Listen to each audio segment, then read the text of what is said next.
আকবার, আল্লাহু আকবার, আল্লাহ। বাংলাদেশে রাজনৈতিক সংস্কার সত্ত্বেও ধর্মীয় স্বাধীনতা নিয়ে এখনও উদ্বেগ রয়ে গেছে বলে দাবি করেছে যুক্তরাষ্ট্রের আন্তর্জাতিক ধর্মীয় স্বাধীনতা কমিশন। গত 21শে জুলাই কমিশন তাদের প্রতিবেদনটি প্রকাশ করে। তারা বলেছে, অন্তর্বর্তী সরকার রাজনৈতিক স্থিতিশীলতা, উত্তেজনা এবং ধর্মীয় স্বাধীনতার উন্নতিতে যে সংস্কার হাতে নিয়েছে সেগুলো অনেকটাই অগ্রগতি হয়েছে, কিন্তু তা সত্ত্বেও ধর্মীয় স্বাধীনতা নিয়ে এখনও উদ্বেগ রয়ে গেছে। প্রতিবেদনে বলা হয়েছে, গত মে মাসে বাংলাদেশ সফর করে কমিশনের একটি প্রতিনিধি দল।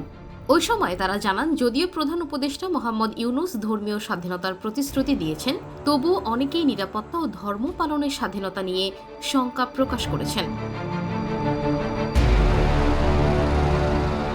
সংবিধানে ধর্মীয় স্বাধীনতার নিশ্চয়তা থাকলেও দেশে এখনও ধর্ম অবমাননার আইন ও 2023 সালের সাইবার নিরাপত্তা আইনে ধর্মীয় অনুভূতিতে আঘাতের অভিযোগে শাস্তির বিধান রয়েছে। এতে আরও বলা হয়েছে, সংবিধান সংস্কার কমিশনের প্রস্তাবে ধর্মনিরপেক্ষতা শব্দের পরিবর্তে বহুত্ববাদ যুক্ত করার সুপারিশ করা হলে বিএনপি তা প্রত্যাখ্যান করে এবং আল্লাহর প্রতি পূর্ণ আস্থা ও বিশ্বাস ফিরিয়ে আনার দাবি জানায়।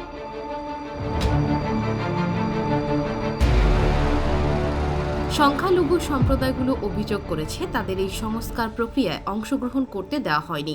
এছাড়া নারী সংস্কার কমিশনের প্রস্তাব নিয়ে হেফাজতে ইসলামী আপত্তি ও বিক্ষোভের বিষয়টিও মার্কিনীদের প্রতিবেদনে উল্লেখ করা হয়েছে।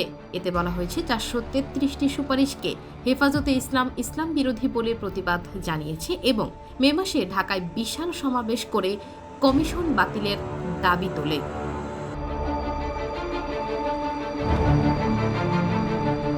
এছাড়া বাংলাদেশের বিশ্ববিদ্যালয়গুলোর ক্যাম্পাসে রক্ষণশীল ধর্মীয় প্রবণতা বেড়েছে এবং সংখ্যালঘুদের ওপর হামলার ঘটনায় এখনও জবাবদিহির অভাব রয়েছে বলে দাবি করা হয়েছে প্রতিবেদনে।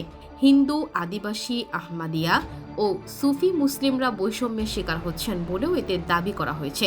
অপরদিকে আসন্ন নির্বাচনকে কেন্দ্র করে সহিংসতার আশঙ্কা থাকলেও সরকার এখনও কার্যকর কৌশল জানায়নি বলে জানিয়েছে যুক্তরাষ্ট্র। মার্কিন কমিশন বলছে, সবাই যেন নির্ভয়ে ধর্ম পালন করতে পারে তা নিশ্চিত করতে হবে।